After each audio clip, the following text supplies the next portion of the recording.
Capable of introducing our next speaker, since it's me. I am not Professor Bhargava, although he is in attendance. I don't know if you've ever had a dream where someone like Yo-Yo Ma hands you his cello and says, "Hey, would you mind doing this performance for me?" And you think, "Yeah, I know how to play the cello." Then you get up on stage and there's Yo-Yo Ma in the audience. But, our group does chemical imaging here at Beckman. And I will talk about, toward the end, what our group does specifically, but this talk is meant to be an introduction to spectroscopy. I'm sure all of you must have heard of spectroscopy in some context. There are a lot of different kinds of it. Mass spectroscopy, acoustic spectroscopy, Raman spectroscopy.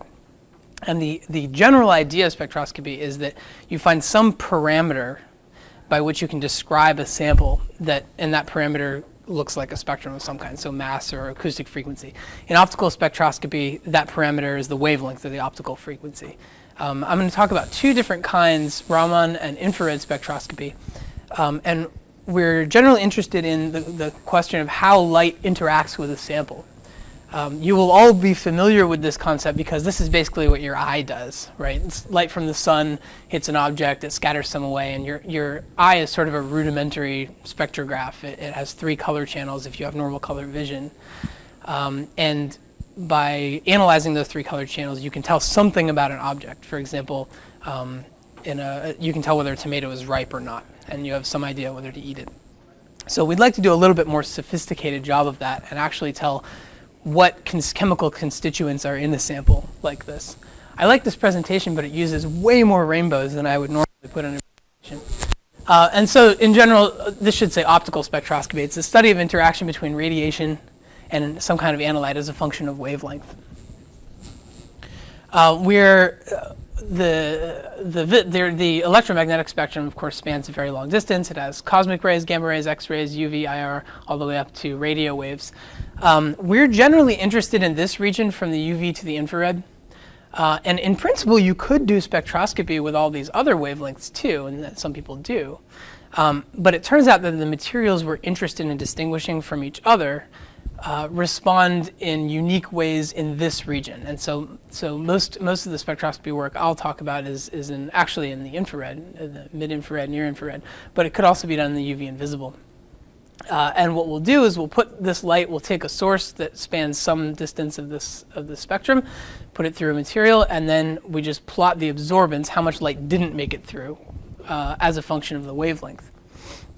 And so here's an example of water. So liquid water, if you put in light going from the mid-UV to the mid-infrared, you can plot how much light did not make it through. That is, you just divide the light you see on the other side by the light you put in. And you see these big absorption peaks here and here. And what that means is that the water accepted some of those photons, and in this case turned them into vibrational energy. So it doesn't spit out any photons at the other end. And you can tell by looking at the signature the energies of those vibrational frequencies. Each one can be modeled as a harmonic oscillator with some fixed energy. And if the photon matches that energy, there's a chance that it gets absorbed. So by looking at these maps, we can identify some of the constituent materials. And in fact, I just showed you one range of the spectrum here. But you could do this over the whole ultraviolet, infrared, visible, and what you would find, this is all the same graph, it's just been rescaled for these different, because the response is different. So if you look, for example, in the near IR, there's a very low response in this region, and we've just magnified it here. The point of this is to show that all the interesting stuff, all these peaks that could be used to identify it, is in this near IR and IR spectrum. In the visible, nothing much is going on, and we kind of know that because water is transparent, right? And here in the UV, you have a similar phenomenon. Okay, so how can light interact with a sample? In the UV and visible and infrared, there are basically 2 ways. For the high energy light, you have electronic spectroscopy, where you can excite electronic transitions. The electrons go from their ground state to some excited state, and that's the energy that matches the energy of the photon. And then I already mentioned in the infrared, we do vibrational spectroscopy, where the vibrational states have lower energy, and so you need a longer wavelength or lower frequency photon in order to interact with it. So a basic spectroscopy experiment looks something like this. You take some light from somewhere in the spectrum, and you can think of this as maybe a laser that generates, in this case, 785 nanometer wavelength light, and you pass it through your sample, which let's say is a cuvette full of ethanol. And then on the other side, this goes to a detector. Okay, good. What the detector sees depends on how the light interacts with the material. And so this is an energy level diagram. Can I see a show of hands for anyone who knows or has seen energy level diagrams before? Okay, around half. So this is just a graph, and on the vertical axis it shows the energy, and on the horizontal axis I'm just listing different interaction types.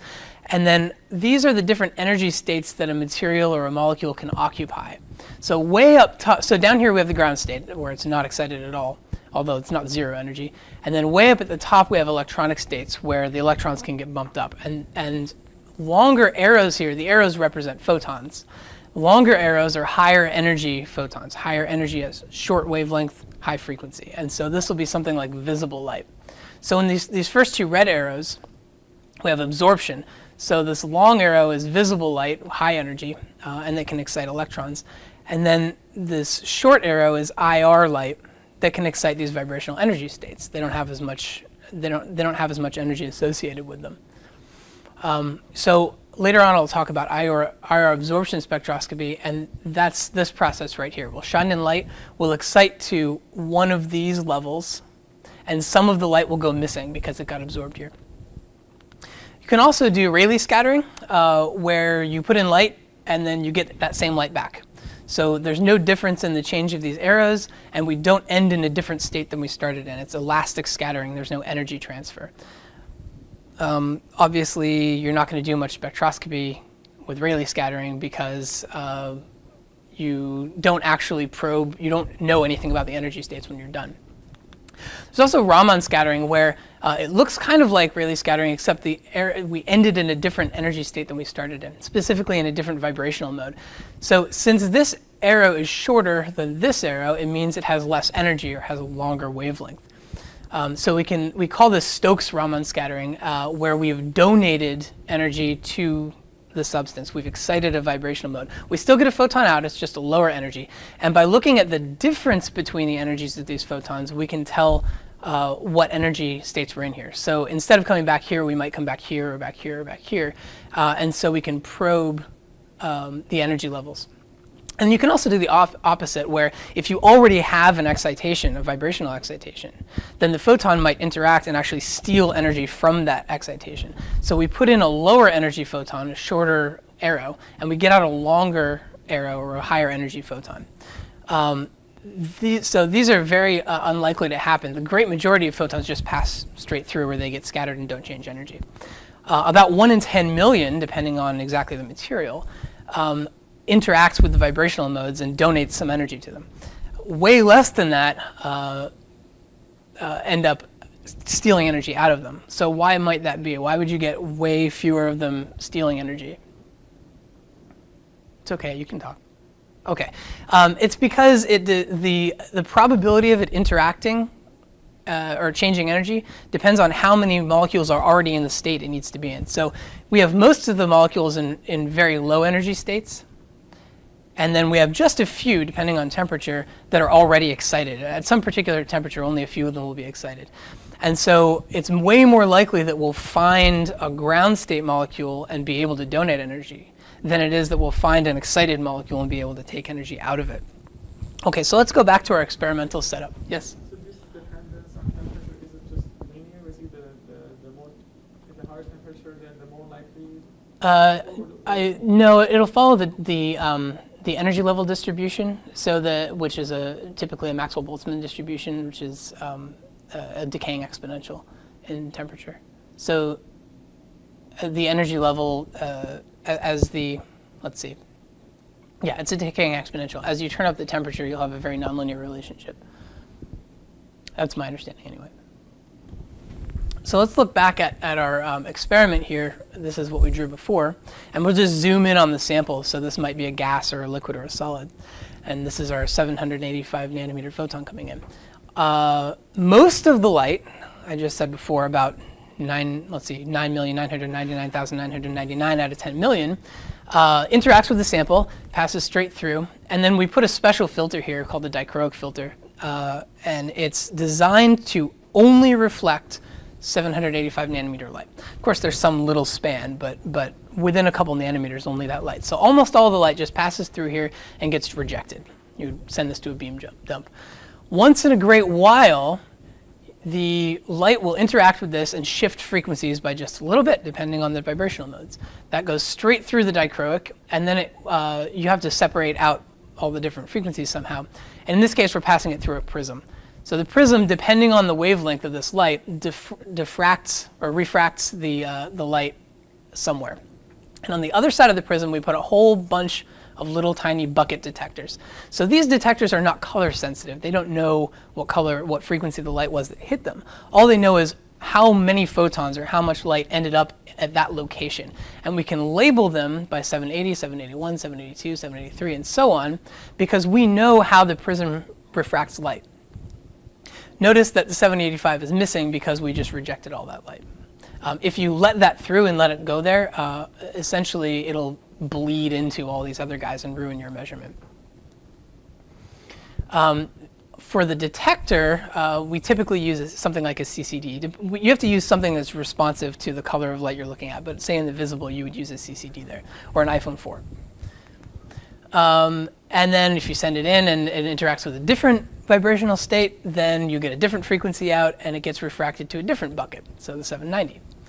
And if you put in some kind of a real sample, like let's say you grind up a soybean or you put a solid soybean there, it has a whole bunch of different vibrational modes to interact with. And we send in billions of photons, and almost every single photon just passes straight through, or it scatters off in this direction and it gets rejected by this plate.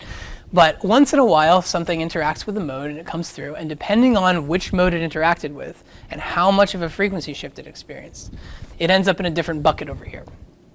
Now, we only have certain vibrational modes. You can't end up in every bucket here, or it's much more likely to end up in ones that have strong vibrational modes. So you can start to build a histogram counting photons, or you normally wouldn't be counting photons, you would normally be integrating intensity.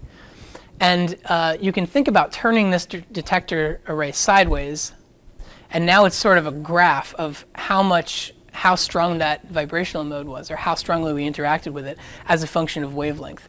And that's exactly what a Raman spectrum is. It has the Raman shift, that is how much the frequency changed, and how likely it was to interact with that mode. So by reading this graph, we see these peaks, and we say, oh, there was a vibrational mode here, and here, and here. And the height of those peaks is essentially the Raman susceptibility, how likely it was to interact with that mode. And the width tells us something about the damping, how much of a pure harmonic oscillator is that, how easy is it to couple energy into it. Notice on the x-axis, this is not wavelength. It's the difference in energy of the photon, and it's measured in wave numbers, these inverse centimeters, which seems like kind of a goofy thing, but it's quite easy to convert back to wavelength. The way you do it is we have inverse centimeters, so we take the inverse of that to get,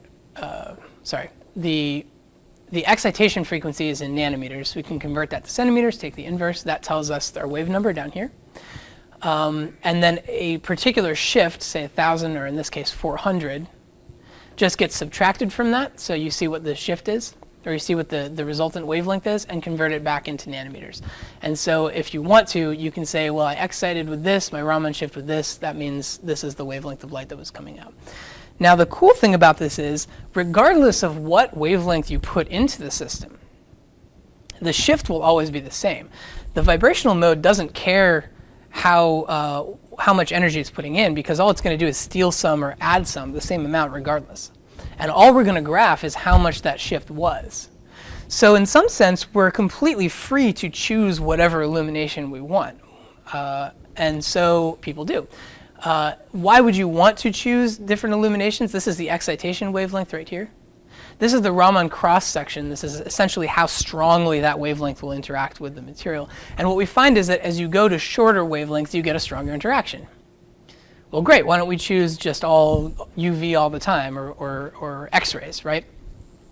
And the reason is that we start to interact with other molecules. Just a second.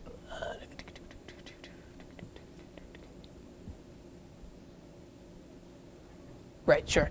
The shorter wavelengths are higher energy, right? And they're more likely to interact with other processes besides these vibrational modes. You might start exciting electrons. You might start seeing fluorescence, and that'll generate a lot of background.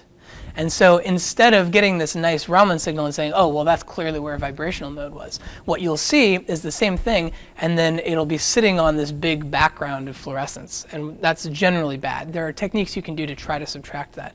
But in general, you want to avoid systematic errors if you can. And so you want to pick something where you'll get a nice Raman efficiency, but low contributions from fluorescence and other effects like that. Now, I talked about all the vibrational modes, but actually you can't interact with all of the vibrational modes. In particular, it depends on the symmetry. And this was originally on a PC, and now it's on a Mac, and you can see some of the fonts got a little bit shifted around. In particular, Raman can only interact with modes that have symmetry, right? So in this case, you have this CO2 stretching mode where the oxygen molecules go like this symmetrically. On the bottom, you have something similar, but they're going like this. I practiced this last night. If you have this symmetry, you will see a Raman signal, but you will not see an IR signal, because the IR signal depends on whether you can generate a dipole, some kind of an oscillating dipole. And so this is sort of, I don't know what this is, actually probably bending mode, but I call it the flapping mode. It looks like a little bird flapping around. This generates a dipole because in the vertical direction, and this generates a dipole in the horizontal direction.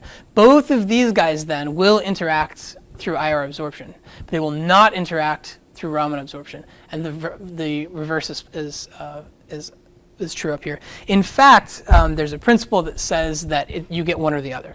You either get Raman or you get IR, but not both. And so, yes? Could you explain again why Raman interacts only with symmetry? It probes the polarizability. So the IR is easier for me to explain because unless you have a dipole, you can't absorb anything, right? Otherwise, it would be a dark mode otherwise. I don't have, maybe Professor Bhargava can give a deeper answer on why Raman requires symmetry.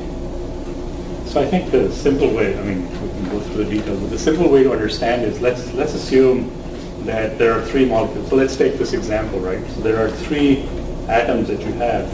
If they're slightly displaced in the most part, so it's a polar bond, for example, and you hit it with a Raman excitation laser, and you displace it the other way, right? So you've got to change the electron cloud around the molecule in some way to observe the Raman effect. But if you change it the other way, there's really nothing in the molecule that has changed, right? Before and after, it's essentially the same molecule. So the polarization that you induced is not a whole lot. There's nothing you actually did to the molecule. That's why these are Raman. If you already have a nice polar separation, and you're just moving them around differently, it doesn't really interact, it doesn't really provide you any contrast, so to speak. If you have... So it happens, but it's not as strong. It happens, but it's not as strong. So you'll never... you already observe one photon out of a million or a billion in the Raman effect, right? You're not going to observe one out of a billion, quadrillion, I don't know, whatever the effect would be. So water, as you might imagine, is Raman silent, right? So you can do lots of Raman spectroscopy inside the body. You can do it in aqueous solution mode. But you can get a Raman spectrum of water. If you take a really large path length, you shoot a very powerful laser, there's no reason why you can't record a Raman spectrum of water. But for the most part, for very reasonable path lengths, for smaller concentrations of what you see in biological materials, water is pretty much absent in the Raman spectrum. It is so strong in the infrared that you can't penetrate much further than 15, 20 microns where the absorption is the maximum, right? It's 4 orders of magnitude stronger absorption in the mid-infrared than it is in the near-infrared. So the selection rules are of course, they're somewhat exclusionary, but there are instances in which you can get the same vibrational mode involved. So you would need to break the symmetry in order to see. So you need to pick up momentum from somewhere or some influence from the local environment, something like that. Thanks. These graphs just show that that Raman and IR give you complementary information. So in this Raman spectrum, this spectrum right here fits right here. And you can see that whereas you get two nice strong peaks in the Raman spectrum, you don't see anything in the IR. And that would be true if you expanded out this axis and looked where these peaks are too.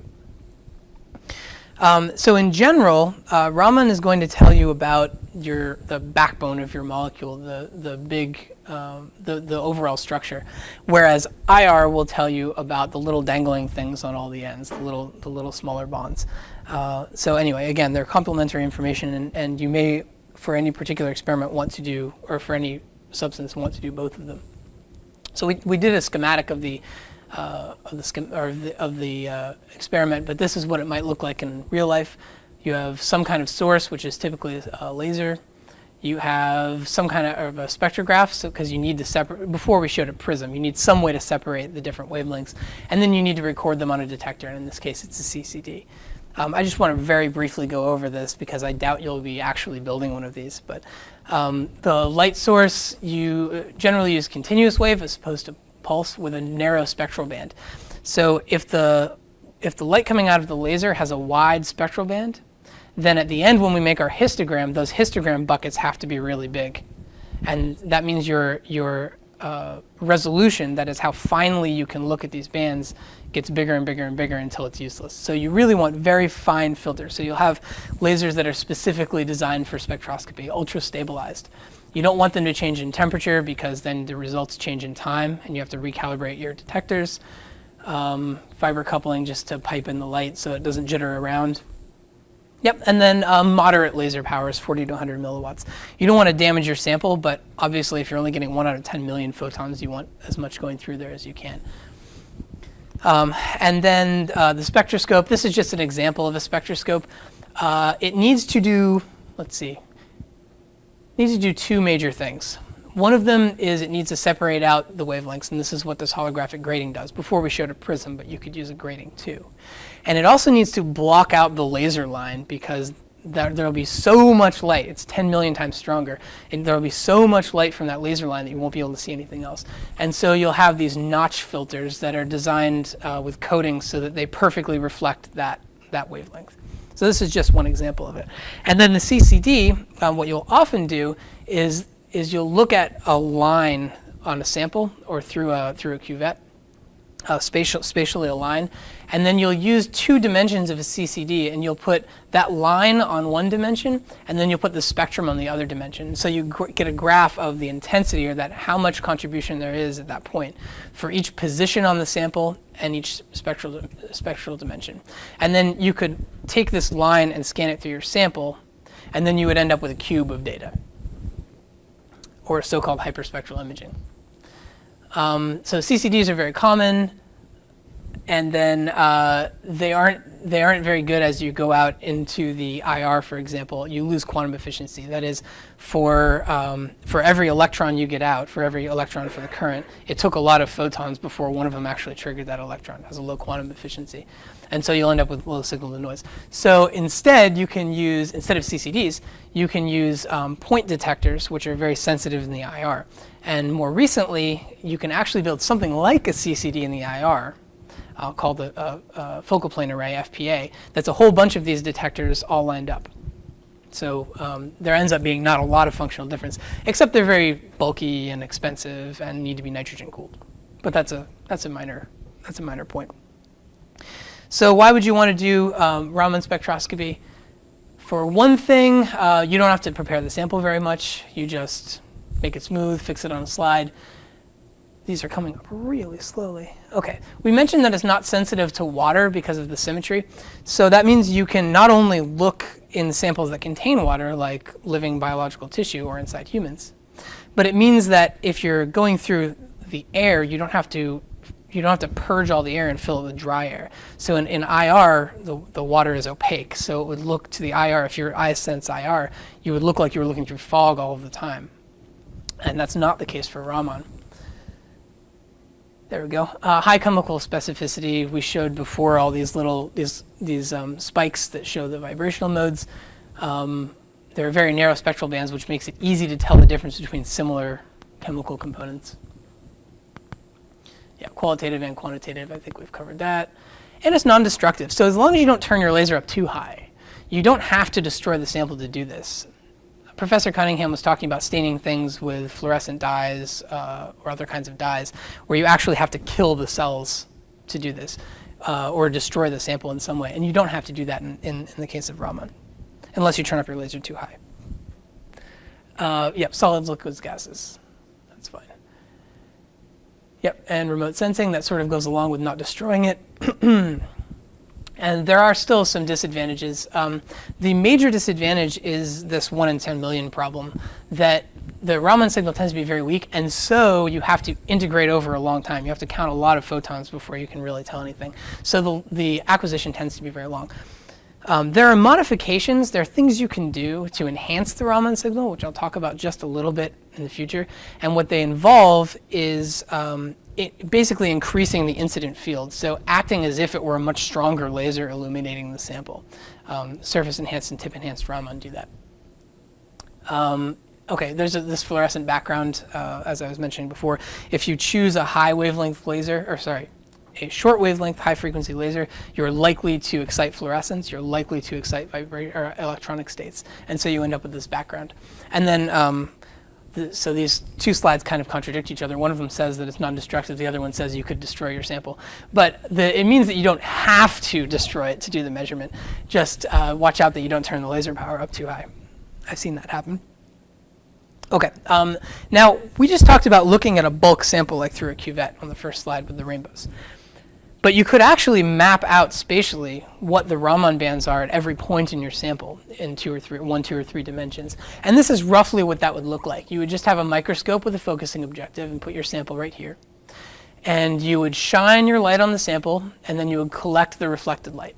As it comes back through, it passes through this dichroic mirror, which is that same filter I showed you before. It rejects all the 785 light back toward the laser. And the rest of the light that got frequency shifted goes into your spectrograph and CCD. Spectrograph divides spatially separates everything by wavelength, and then the CCD is the detector.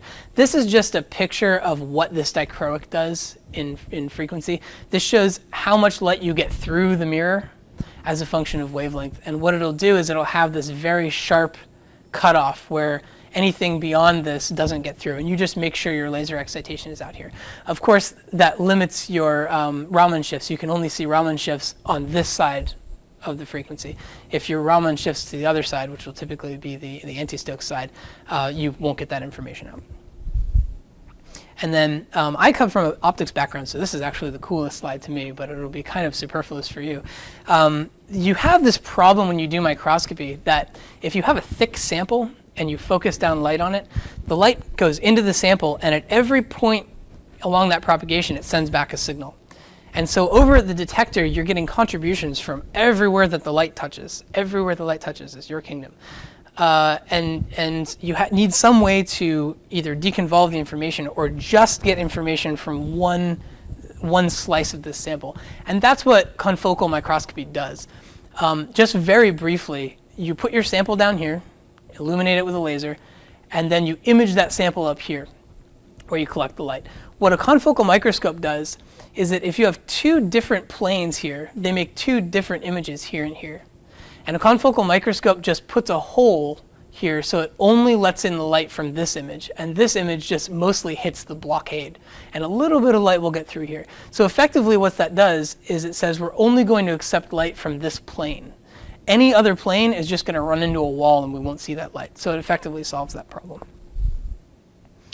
CCDs are pretty limited in their resolution. That is to say the number of megapixels or how closely spaced everything is. And so people are coming up with other ways to increase their resolution and get better images. This is a probe that was originally, it's just a fiber bundle. So you can put in light on one side and illuminate your sample with the fiber bundle. Originally it was developed to collect data over a really wide area. Good question with our Raman confocal. So you already mentioned in this disadvantages slide that since the Raman signal is weak and the measurement time is relatively slow compared to other microscope techniques, so I was wondering how does the speed up confocal Raman compares to the normal Raman, because you're also rejecting more light. That's right. You're rejecting more light. So it's a question of whether you can use that light. So if I had a homogeneous sample, if I really am just measuring ethanol, like a bulk ethanol, there's no reason I would ever do confocal. I need all the light I can get. In fact, I would do a transmission measurement where I would illuminate the sample and then I would detect over here so I get all those photons. The only reason you would do confocal is if you need to distinguish between slices in the sample. If you had, for example, something that was a layered sample, right? You have some layers of polymer and glass and whatever else. How does the speed compare to the normal Raman? It scales with the intensity, so it's a little bit of a hard calculation because your focal intensity changes as a function of position, right? And you're generally collecting over the most intense region. So what you would do is you would model your focus, you would figure out how big of a slice of it you're looking at, and then it scales as the ratio of that intensity to the total intensity. Yes? Yep. It goes by the penetration depth, and so it'll be strongly dependent on how much absorption you have in your material. I mean, tens of microns, hundreds of microns. I mean, it's somewhere in that range. But obviously, if you're looking at metal, for example, it will be very low, and if you're looking at a transparent material, it will be very high. Okay, so I was talking about this fiber bundle where originally it was just made to illuminate and detect over a wide range, but you can also use it as a kind of CCD. If we make an image of a sample on the end of these fibers, then at every pixel or every fiber, we can take this back and record how much intensity was in that pixel, and we can treat this as if it were a CCD, except that we can put these really close together and we can put hundreds or thousands of them in if we wanted to. As long as we keep track of which one was in which position, and over here this is showing that where you meticulously line these all up. Talk about a project for an undergraduate. But as long as you're keeping track of them, then you can use this as a CCD. And that's what this slide shows, where we have a sample that has two different materials, in this case bone and a polymer, PMMA. We illuminate it and then image that on this I don't know if this images or if you just actually put it in contact. You could do either one. But these guys right here see the bone, these guys right here see the PMMA, and these graphs just show that they have a different response. And you can use this technology, since it's a fiber, to build something handheld. This is called spatially offset Raman microscopy. The Raman microscopy is great if you can prepare a sample. But suppose you wanted to do this in situ, say in a patient or something like that. That's what this is for. You can actually make a device where you pipe in all your light, all the optics are enclosed, and you pipe out your detection here through a fiber. So your spectroscope, all this bulky stuff can be sitting on a shelf somewhere, and you can just have a handheld probe. This is a prototype of that, where they're looking at doing a bone study, where they don't want to remove the bone because they want to see how it changes over time. And you can look at well, let's just say a bunch of different contributions and map out how much of each contribution there is on an actual living patient under anesthesia, which is pretty cool. So that was, we were talking about spontaneous Raman, but there are also other kinds of Raman spectroscopy. As opposed to spontaneous, you can do stimulated, which is a coherent effect where you actually drive the transition. Instead of just putting in light and saying, well, hopefully some of it will get absorbed, you can actually pick the light frequency so that you drive that transition and you get a bigger signal. You can also do these two up here, surface enhanced and tip enhanced Raman, where you use some kind of an antenna that works at optical frequencies to concentrate the field so it's very, very high. And locally, if you have any Raman active molecules, they will see a much higher field and give out proportionally more photons. You can do tomography, where you map out 3D samples. We already talked about Raman imaging.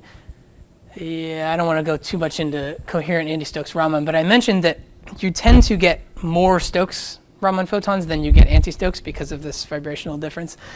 In this case, you make up for that by resonantly driving the anti-Stokes transition. So it doesn't really matter. What you're going to do is pump up those molecules so that they are excited, and then look at the de-excitation. So you see this anti-Stokes there.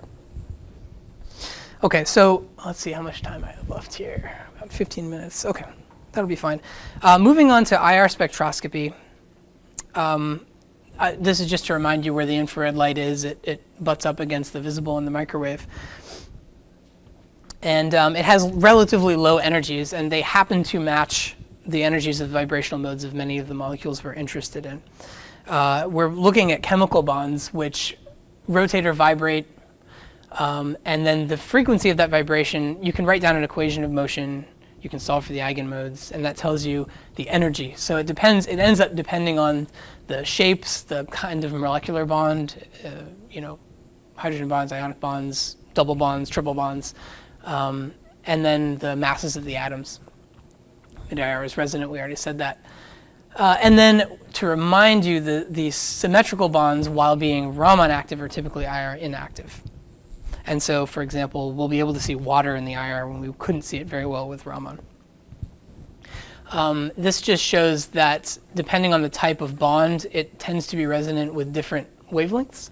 And so it provides, like Raman, a sort of a fingerprint for which kind of molecule you're looking at. In the PC version of this talk, that is not politically correct, but personal computer version of this talk, these animate and show you all the different molecules, but unfortunately, when I pasted it over to this, it all got lost, and then I remembered I could just act it out. So symmetrical stretching is sort of like this. Anti-symmetrical stretching, scissoring, rocking, wagging, and twisting. Okay, there we go. That's the most exercise I'll get today. Each one of these has a different energy associated with it, and therefore interacts with a different frequency of light. They'll be pretty close to each other because it's the same molecule. So what will happen is that if you put in a bunch of different frequencies of light, you'll see little absorption peaks at each of these, and they'll all be really close spaced together and form, like I said, a kind of a fingerprint.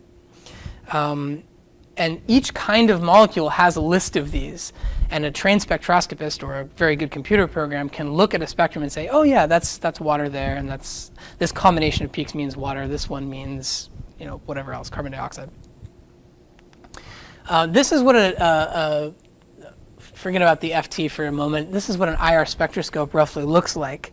It looks almost exactly like the Raman, where you just put in light, and on the other side of the light you can put a spectroscope, except that since we're in the IR, we like to work with point detectors rather than detector arrays, because point detectors that are sensitive are cheap.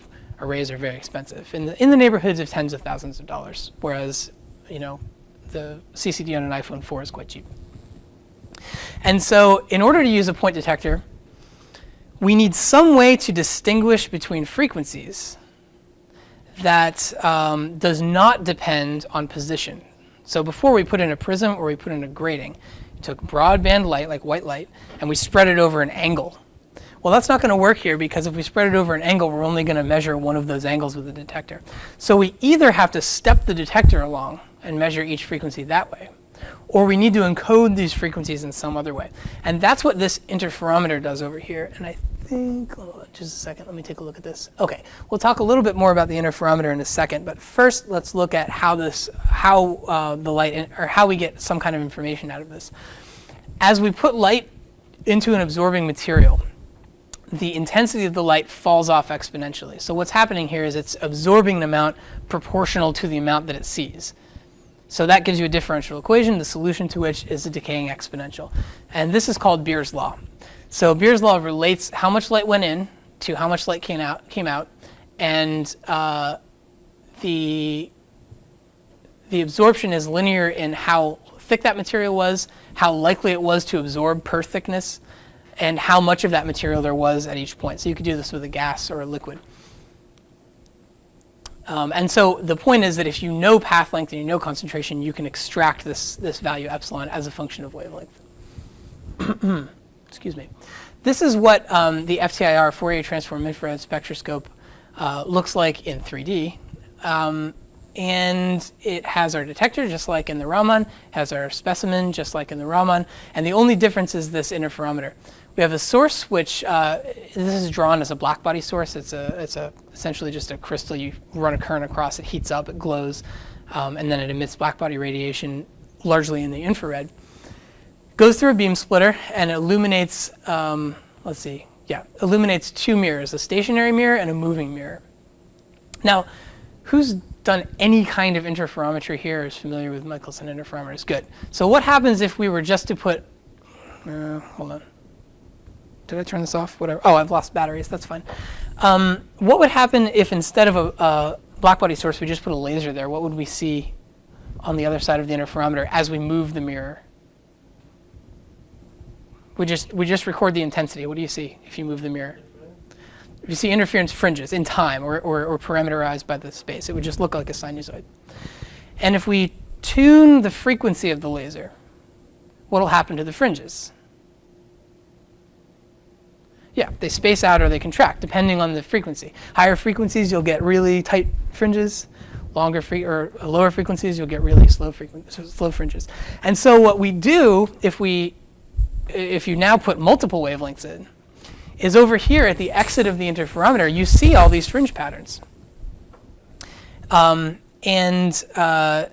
encoded each frequency, each temporal frequency of the laser, each wavelength, into a temporal frequency of the detector. And so what you could do, what happens is that all these fringe patterns are completely randomly out of phase in most places, and so they add together to effectively zero. But at one specific point, where the interferometer has exactly the same path length on these two arms, all of those fringe patterns are exactly in phase. And so you have all these sinusoids at different frequency, but right at the center, they all have a maximum or they all have a minimum. When you add all those together, you get this thing right here called a center burst. So in the middle, all those frequencies added together, you get this big peak. And then as you move off, they're all in different phases, so they add together to zero. If we take a Fourier transform of this, Fourier transform, I'm sure most of you know Fourier transforms, or some of you at least. Okay. A Fourier transform gives you a list. You say, here's the signal. Give me a list of how much power is in each frequency of sinusoid in this. Well, that's exactly what we want to do. We have a whole bunch of frequencies of light. Each one's encoded as a sinusoid. And we want to know how much of that light made it through the specimen.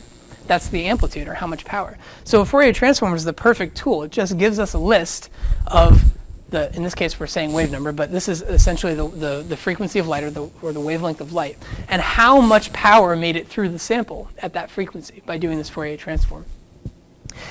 Once in a while, you'll see these dips where not much light made it through, and those are exactly where the absorption is. You can then scale that by taking out the sample and looking just at the source, because the blackbody source doesn't have uniform light at everything. And you can put down the absorbance or the transmittance, whichever you want, how much light the sample absorbs as a function of frequency. So this is great. We can do spectroscopy with a point detector. And you can actually still do imaging with this. All you would have to do is focus down on the sample to address one point on the sample, and then just keep raster scanning or move the sample to address different points to an image. Now the problem with that is it takes forever. Typically, one point might take, let's say, a second or a large fraction of a second. Okay, so if you want to do a 256 by 256 image, that's going to take a long time. If you want to do a whole bunch of slices of 256 by 256, that's going to take weeks, right? So we need a better solution than that. And luckily, there is one. And it's analogous to CCDs, and as I mentioned before, these focal plane arrays, where there are a whole bunch of individual detectors, sort of like in a CCD, and each detector sends information about how much intensity made it there. And so if you have a single point detector and you want to scan point by point, and you compare that to, say, a linear array, where it's not a CCD, but it's at least a line of pixels that you can scan along, and then come back up here and scan along, you might get something like a factor of a 16 improvement in speed. But if you go to a 128 by 128 focal plane array, which is completely feasible right now, you now cut your acquisition time by a factor of 16,384, which is pretty nice. That does not take a week. That takes, let's say, a fraction of a second or a couple seconds. Good. And so we can get diffraction limited measurements depending on how well we can focus down on, how well we can image this onto the detector very quickly and get at each pixel, we're now going to generate an image where at each pixel we have a spectrum of our sample. If that's still not fast enough for you, you can get a synchrotron. Instead of using a blackbody source, you can use a synchrotron to generate light. A lot of light. The cool thing about that is that since there's so much light, you can do these images really, really, really fast. The bad thing about it is that synchrotrons are kind of expensive. I don't know if you know, if you've looked on eBay recently. But it's even expensive compared to a focal plane array. And so you need to already have one, essentially, to do these experiments, although some very good work is coming out of them. There are a few parameters. I have just a few minutes left. There are a few parameters that we need to consider for FTIR, and they tend to compete with each other. So for example, let's see, I'm not going to cover all of these, but your spectral resolution, that is how finely you can look at the spectrum, like every 2 wave numbers, every 4 wave numbers, depends on how far that mirror is moving in your FTIR, right? Because it has a Fourier transform relationship. The length translates to the resolution. And so if you want to be able to tell very finely distinguish between bands, you need to move the mirror over a long distance, and that takes time. So either what will happen is your experiment starts to take longer, or else you can say, I'll just move the mirror faster, right? Just move it faster. Well, then you're not collecting as many photons and you have worse SNR, and then you have to slow down your acquisition anyway for the same SNR. So there's a trade-off in that sense between time and resolution. And there are a lot of these trade-offs too. Your spatial resolution, that is how, if you make a 2D map of your sample, how close two things can be before you can't tell the difference, depends largely on what kind of microscope objectives you have, specifically the numerical aperture. So you can reach the diffraction limit at least, which in the IR, well, it's always about half a wavelength. So in the IR, say 10 microns would translate to 5 micron resolution, which is pretty standard. You can do better if you have very good objectives, and we're currently working on that now. I'm going to skip sample preparation because yes? Sure, what about it?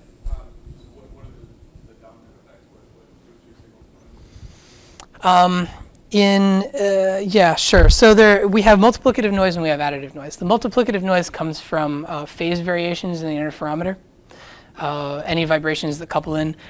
Phase variations are not strictly multiplicative, but to first order they can be modeled as multiplicative.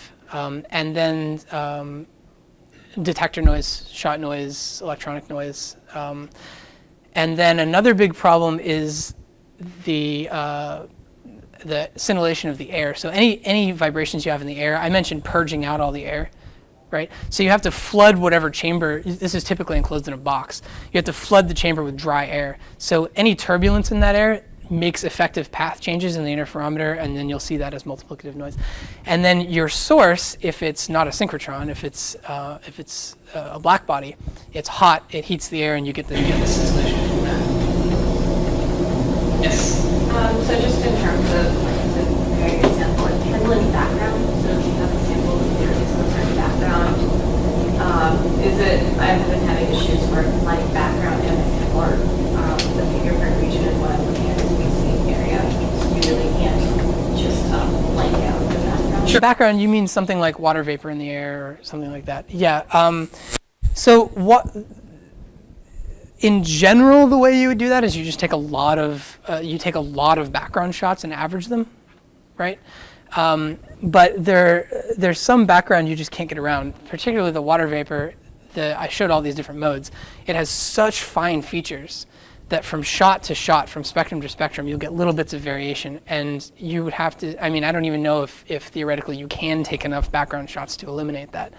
And so in that case, the best thing is to eliminate the background where you can, that is, make the air drier. So do you have a specific thing that's contributing background? I'm using DMF, dimethyl fluoride. Okay. And I'm guessing it makes like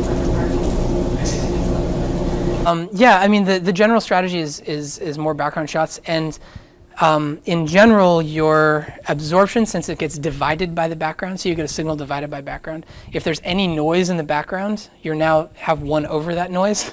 And so you get a huge contribution to the SNR of the absorption from that. So we would typically take tens to hundreds of background shots for every, let's say, 10 signal shots.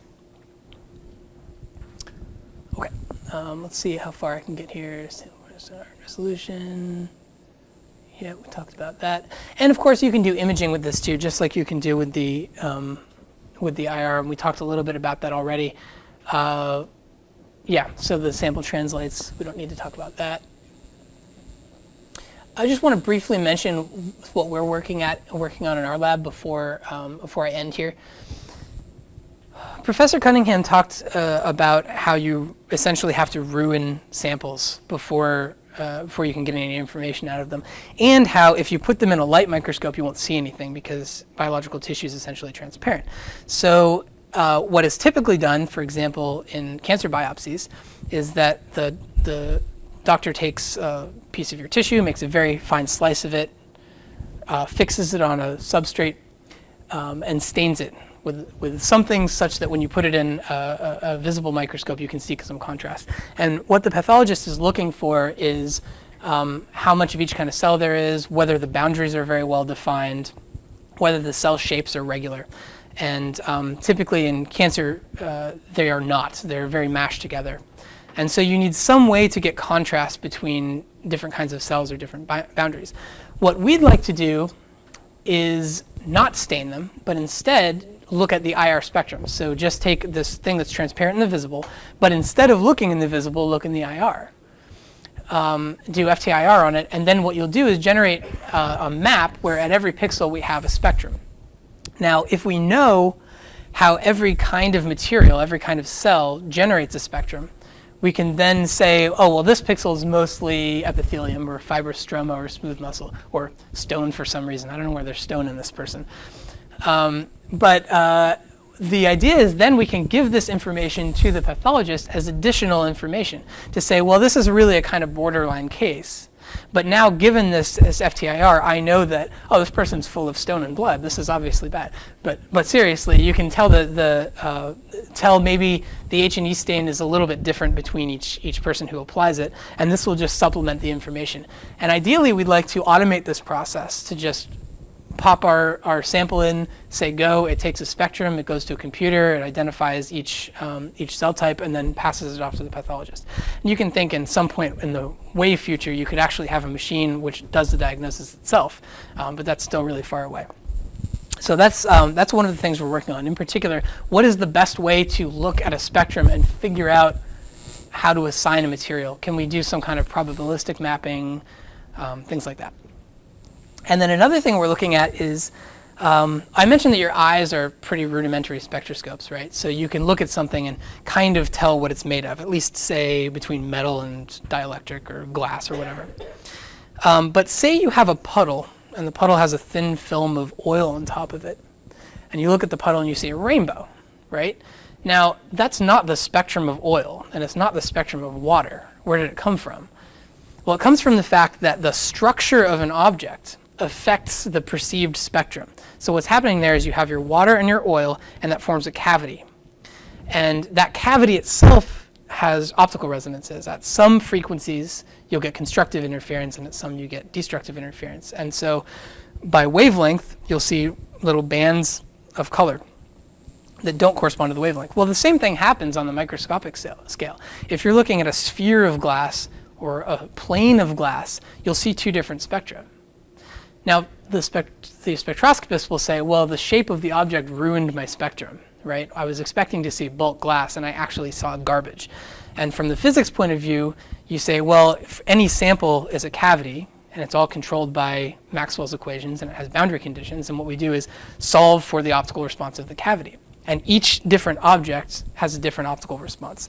So we need some way, given a measurement, and given some information about the sample, to figure out what materials are actually there if they were in bulk instead of in shapes. This illustrates the problem. We have a layered medium, 3 different layers, and we illuminate it with light, and at the top layer you see reflection. The two beams interfere. Since we're detecting intensities over at the detector, and since this modulates the intensity, our spectrum will appear to be distorted, or in some cases completely ruined. You'll see a huge background oscillations.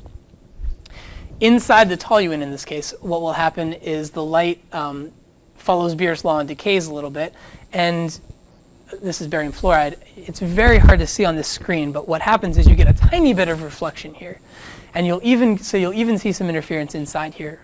And then on the other side in the barium fluoride, we go back to a plane wave. So this is pretty easy to model for flat systems when you know that you have a layered sample and you know how big the layers are. But the question is, what happens if you have a heterogeneous material and you don't really know what's there? How can you acquire additional information to help you model the way that your spectrum is getting distorted?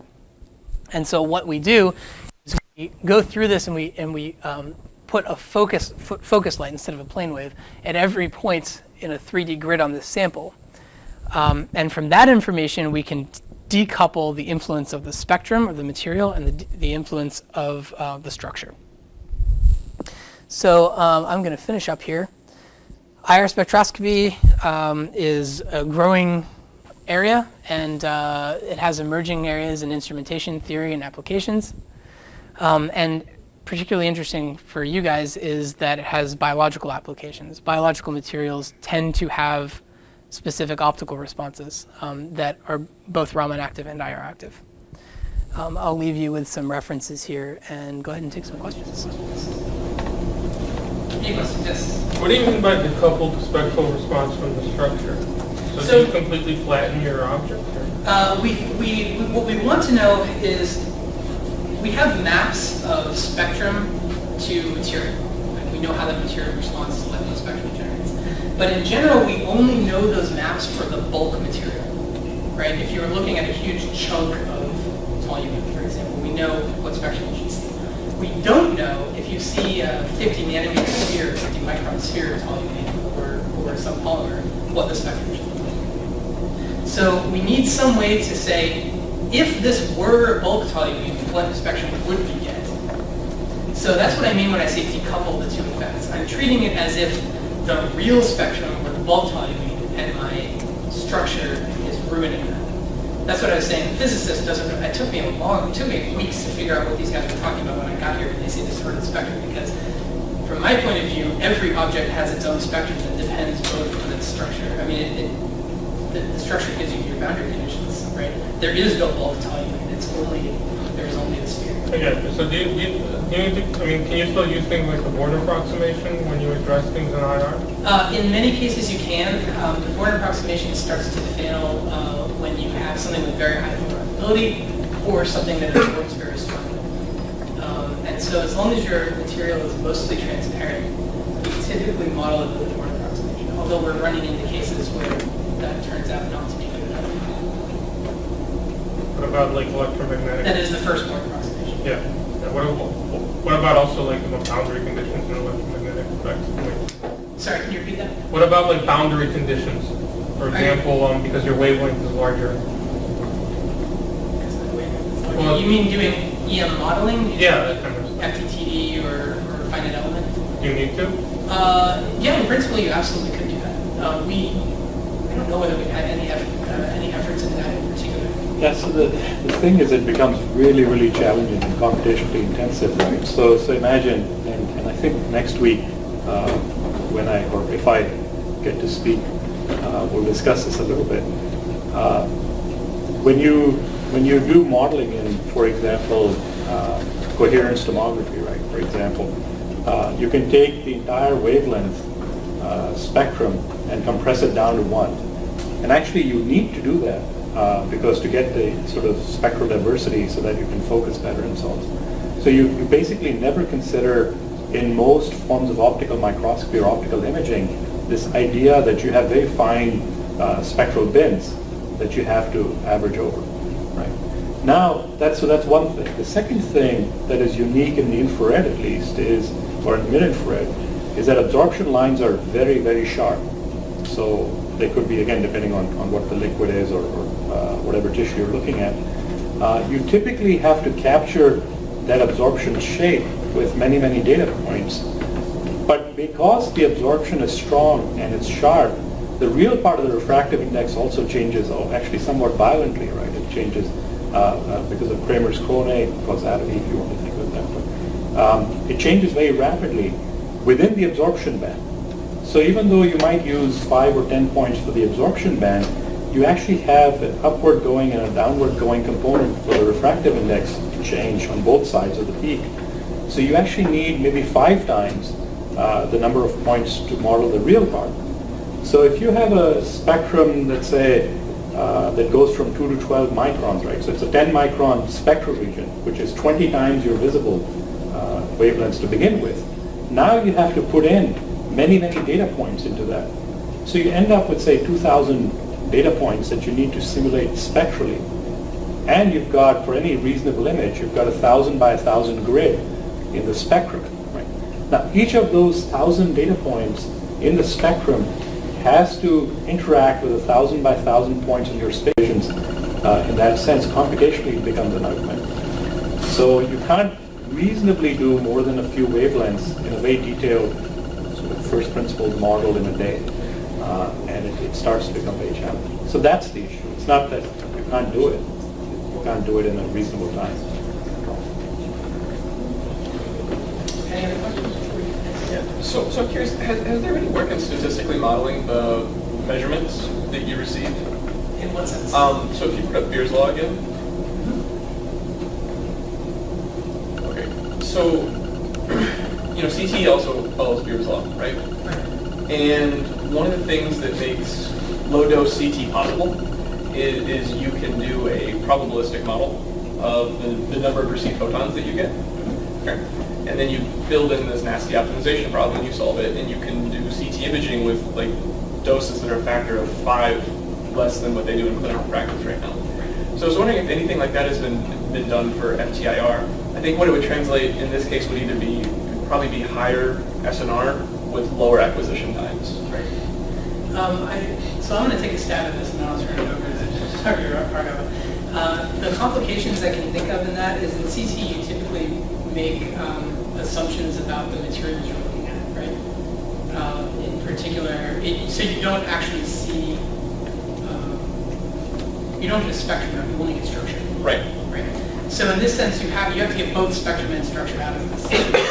So there's just a need for more information there.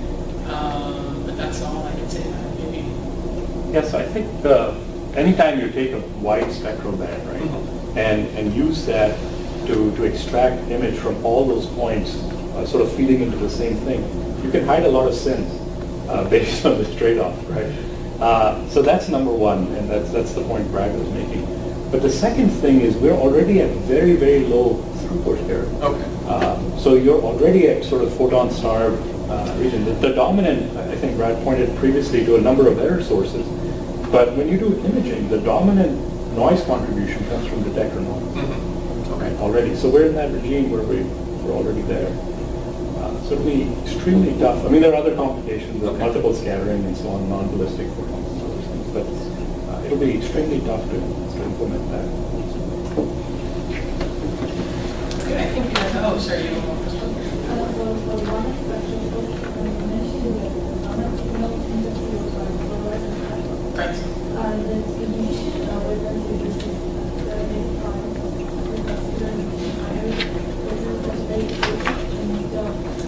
Right. Right. So there's a trade-off there, because if you go to shorter wavelengths, you have better Raman interaction, or you'll get stronger Raman interaction. But as you just mentioned, because you have longer wavelengths, you don't have this contribution from and so you just have to pick for your particular sample where your background sources are coming from, and then choose a wavelength that will not give you those backgrounds. So that's exactly right. You need a longer wavelength if fluorescence is enough. The reason why you don't use higher wavelength.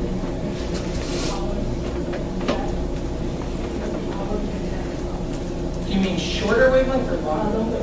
Longer wavelength. So this is the drawback of using longer wavelength. The Raman susceptibility goes down, so the native response of the material will be less at longer wavelengths. then I suppose also availability, right? There's sort of a gap of lasers, but I don't know in particular. I mean, around 785 inch. All right, thanks very much. I think we got some questions.